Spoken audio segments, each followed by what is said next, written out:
Attention رکھیں گے تو بہت توجہ کے ساتھ آپ سن سکیں گے. ایک بادشاہ کے دربار میں ایک درباری کو بڑا مقام حاصل تھا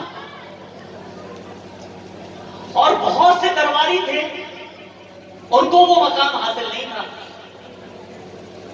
تو جو بادشاہ کے قریب میں بیٹھ کر جس کو بڑا مقام بڑا منصب ملا ہوا تھا، بادشاہ کے قریب میں بیٹھ کر وہ لوگوں کو نصیحت کی باتیں بتایا کرتا.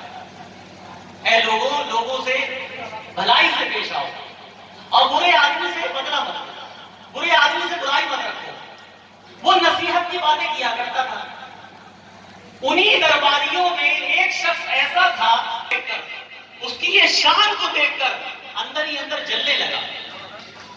ہوتا ہے ایک کارخانہ ہے جس کے اندر 100 کاریگر ہیں، مگر ایک ایسا ہے جس کو مالک جو ہے بڑا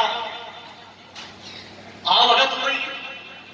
اب کسی وجہ سے ہو رہی ہوگی نا، کوئی خاص بات ہوگی، کوئی خاص چیز ہوگی. اب یہ ہر جگہ کے معاملات ہو سکتے ہیں.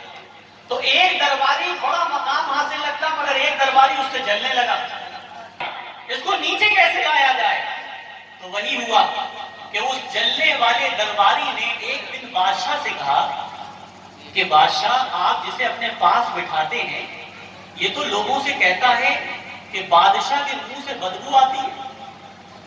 تو بادشاہ کہنے لگے ایسے کیسے ہو سکتا ہے؟ اتنا نیک آدمی، اتنا اچھا آدمی، یہ لوگوں کو نصیحت کرتا ہے، میرے دربار میں کھڑے ہو کے اچھی باتیں بیان کرتا ہے، آخر یہ ایسا کیسے کہہ سکتا ہے؟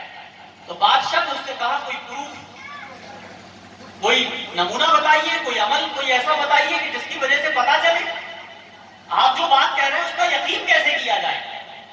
تو درباری کہنے لگا، جو جلنے والا تھا اس نے کہا بادشاہ کل اسے آپ اپنے قریب بلائیے گا. جب آپ اسے اپنے قریب